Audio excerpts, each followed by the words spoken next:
It's the Prentice Allsup Heating and Air Coach's Corner, fueled by Donut Country and McDonald's on 101.9, 100.5, 1450, WGNSSports.com, and Big G TV. We're back here on the Coach's Show, and time to welcome in head coach Kevin Creasy of the Oakland Patriots. Winners last night over Bradley Central by a final score of 35-10. Coach, good morning. Congrats on the win. Good morning. Appreciate it. Good to have you here this morning, of course. And, you know, this year's playoff run is a bit different, seeing a team like Bradley Central, which I think this was only the second time. I know it's the second time in the playoffs. I think maybe they were early 2000s we played Bradley Central, but don't get to see them very much, and certainly not in the second round. Yeah, you know, definitely a little different with the way the playoffs are set up.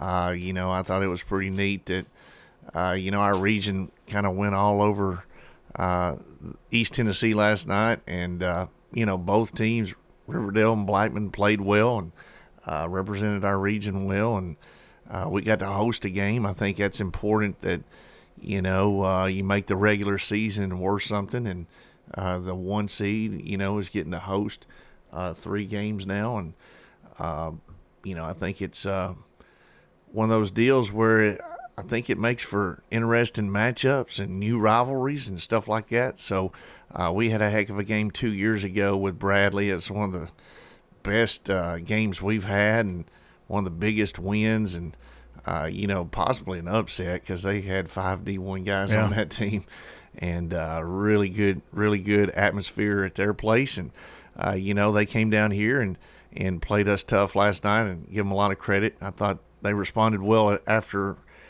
you know, going down 28-3, you know, come out in the second half and play as hard as they did. I thought that was really a testament to their coaches and their players. The change in the playoffs, I think it might have caught some people by surprise. One thing that caught even me by surprise after all these years was that the quarterfinal round, it's predetermined who's home and away. And the reason that's a bit of a surprise is we've always had 2 Rutherford County teams playing each other there, and it went to highest seed. But you kind of alluded to it, winning the region is a huge prize now. Yeah, and trust me, Cecil Joyce told me last night that Blackman would be hosting Maryville, and I was like, I think you got that wrong, but he was right. Okay, well, I'm not the only one then. You know, and I was like, I don't think that's right, you know, and but yeah, you know, looking back at it, I think it would have been the way the old system was, us and Riverdale playing each other last night. Yeah. And, you know, it just doesn't seem right or fair. You know, we just played week 10. We would have played again week 12. So I think, you know, the way it is now, you know, you kind of get to see different matchups instead of people, you know, just having to win the last time. You know, you don't have to beat Riverdale or Oakland. You just got to beat them the second time. You know, that's the most important. But, you know, I think this does throw a kink into things, especially, you know, Maryville being a 1 seed, having to travel that far. But, you know, it does make for some great matchups. And I think Blackman will have their stadium packed, and it'll be a great matchup for them. And then, of course, Green Hill's coming to us, and they're right down the road, so I think we'll have a packed house as well. So it should be 2 great games in Murfreesboro next week. Yeah, Green Hill had their hands full with Science Hill last night in a tight game. But, I mean, there were a lot of really close scores or closest, you know, there weren't blowouts, you know, and that made it, I think it was a lot more competitive last night from top to bottom. And you certainly had Bradley Central who brought out every bag of tricks that they could. Started the game with an onside kick. Right, no doubt. And so, you know, when it's win or go home, you know, you want to leave there. You don't want to have any bullets left, I guess you could say, or shoot all your arrows or whatever. But ultimately, I thought if you look at all of the different playoffs compared to last year, round 2 matchups were closer contest, and a lot of that has to do with, you know, the unfamiliarity of your opponent. You know, like I said, we've played Bradley once in my 11 years here. We've played Riverdale probably 15, 16 times, whatever. So ultimately, we're playing Green Hill that we've never played and really hadn't watched film on them. If we hadn't played Cookville, we wouldn't have seen Green Hill this year. So we've got a lot of work to do this weekend to get ready for those guys. And, I think Blackman's probably doing the same thing, getting ready for Maryville. So, yeah, that does change things a little bit.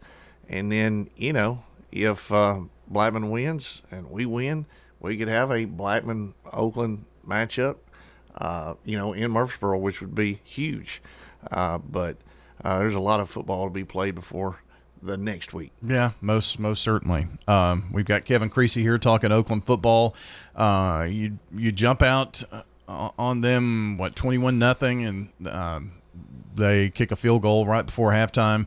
Then, there was third quarter just went by so quick, but nobody scored in the third quarter. But it was certainly your team had some clock-eating drives in that second half. Yep. Kamani Bass did a heck of a job for us. Like I said, I brag on him often. He's probably up to 129 pounds instead of 126 like he was a couple weeks ago. So he's packing it on. One of the smallest guys on the field, but making one of the biggest impacts, and had a great catch, right over the middle, and then a couple long runs just like he did against Riverdale a couple weeks ago. So he's a dynamic player and got us a big boost to start the game. And then, like you said, the second half, I thought both teams kind of settled down a little bit, and the defenses, kind of caught up with both offenses and played a little bit better and made some more plays in the backfield. I thought our defense, stepped it up with Cullen Williams, Trayvon Jackson making tremendous plays over and over and forcing those guys to go for it on fourth down and giving us great field position. And then, like I said, I think Craig Tutt, kind of went in the second half and kind of sealed the deal for us. Yeah, that's a guy you want with the football, or defensively too. He's in a tough spot. I mean, he'd be out there every single play. So you have to, I guess, juggle who's in, who's out, that kind of thing, personnel-wise, throughout the game for him. Yeah. And, one of our best special teams guys, could be great at wide receiver, if we split him out. That guy's really talented. And Justice Haggard kind of rolled his ankle in about the second quarter. So, that gave Tut more of an opportunity to play. Haggard's been kind of our closer. He goes in and runs the ball well, usually in the fourth quarter. So that was Tut this week. And then, like I said, hopefully, it's not anything major with Haggard, because he's had a great year for us too. Just playing 15 touchdowns, I think. Yeah, leads the team in touchdowns, and had a great reception last night. He's got great hands too. So these guys are good football players. They just not good athletes. They're really good at blocking, running, catching, all the things that you want in a football player, and they're not just athletes out there. People who have not seen the Oakland Patriots, and you all are just masterful at, Morton or Cameron, and just coming in, and no matter what happens, you might throw the Wildcat in there a little bit, but there's an art to that I'm. If you haven't seen it, you need to come watch it, because it's pretty remarkable how well you and the coaching staff do with that. With the two quarterback system, yeah, those two, like I said, they're 1A and 1B. I mean, they both play off of each other, compete with each other.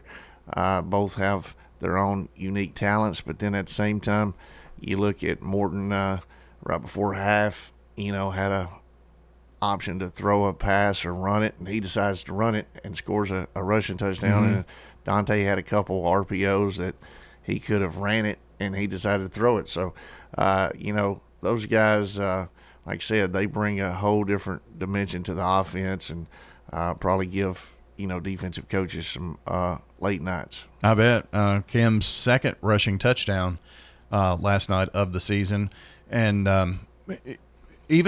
but let's say they go out and there's a penalty, which did happen a little bit last night, procedure penalty.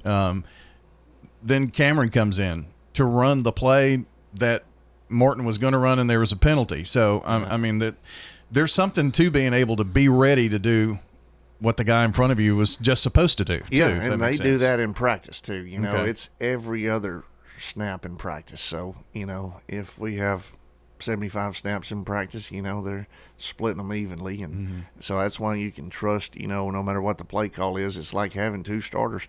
And both of them being able to run the offense and understanding the offense and understanding what we're wanting to get done. So, you know, that wasn't the case last year. You know, we had one quarterback, and if he ever got hurt, we were in trouble. So we're, you know, trying to maximum protect on our pass plays, and that usually means only 2 or 3 people are out in the route, and couldn't let him turn loose and run it, you know, and stuff like that like he wanted to. But these guys, you know, we can let them, you know, drop back in empty protection, and we can have them run the ball without fear because we've got another guy that's right there willing and able right behind them. So it's good. It's good to have both those guys able to run, you know, a pretty complicated offense. We're talking Oakland football this morning. Kevin Creasy with us. On the defensive side of the ball, I know you and I chatted about this last week, but to have everybody there and healthy, you know, to see Kyrie back, that you want to be full strength this time of the year, and it's really difficult to do after you play through the regular season that Oakland does and all of our region teams. But to see them out there healthy, that gives you the best chance to win a football game.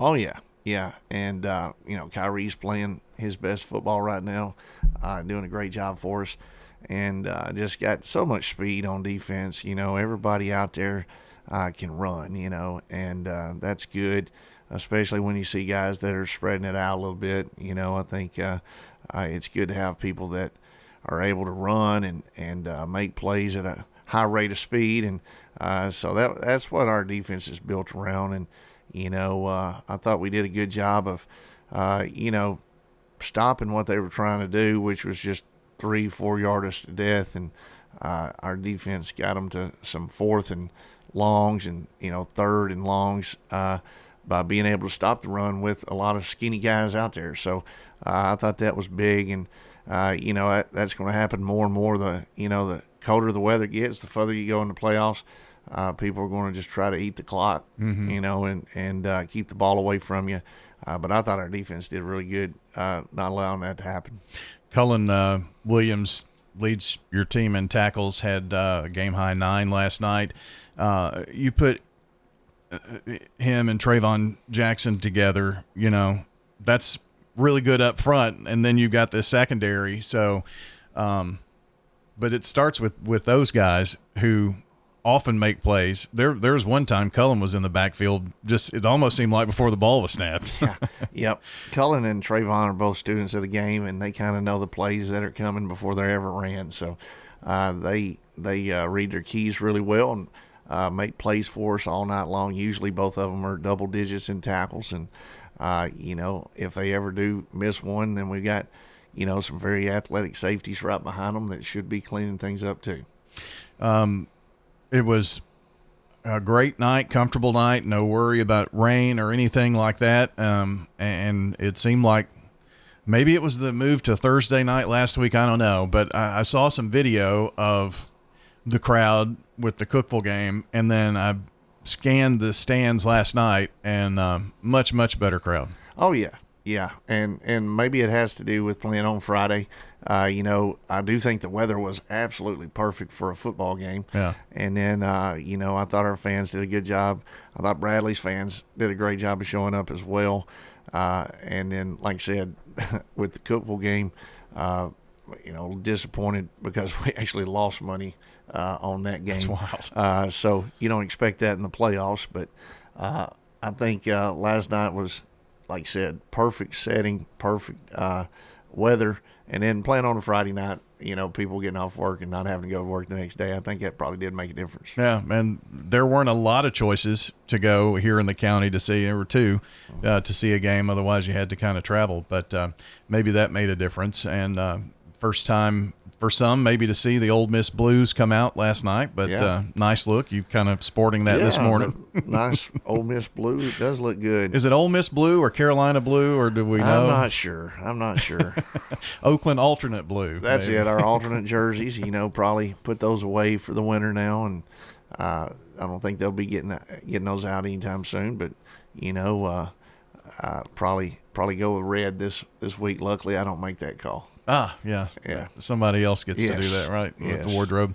Well, next up is Green Hill, and for folks who maybe don't realize the history there, Mount Juliet has been, the team kind of on top there in Wilson County for a while, but they have grown so much in Mount Juliet that they built another school, Green Hill, a few years ago.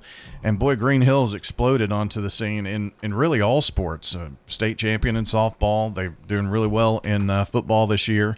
So that's the opponent. So should be no excuses for them not to bring a big crowd. Oh yeah. They they shouldn't have to go very far, to find us. And I think Coach Crouch over there has done a heck of a job. Just in a short amount of time, he's up and comer that is, well known throughout the state of just having a great team, and they've beaten some really good teams. And part of it is, those Wilson County guys, they've given us trouble over the years, whether it be Lebanon or Mount Juliet. And like I said, they're getting their fair share of players over at Green Hill. And, like I said, we just don't have common opponents. And, watching those guys against Cookeville, they overcame like 5 turnovers to still win by a couple touchdowns. And that's a testament to how hard their kids play and how well they're coached. So, got to dive into learning more about those guys. But I know they got a really good coaching staff, and like I said, they got players that play hard. We have seen them in 7-on-7 a bunch over the last couple of years, and pretty familiar with how hard they play and how competitive they are. Well, I don't remember how many years ago it's been, but I do remember a quarterfinal matchup with Mount Juliet there that it took everything you had in the holster there to get that win. Absolutely. I think a block punt set us up inside the 5-yard line, or we lose that game. And that set up our first state championship. If we lose that one, we may not be on the road that we've been on here lately. It might have been Mount Juliet on the road, and because they would have went on and probably won the state championship that year. So, sometimes state championship games are played in the 3rd, 4th round. So that's why, we keep telling people you better come out and watch these games, because you never know when it's going to be the last one.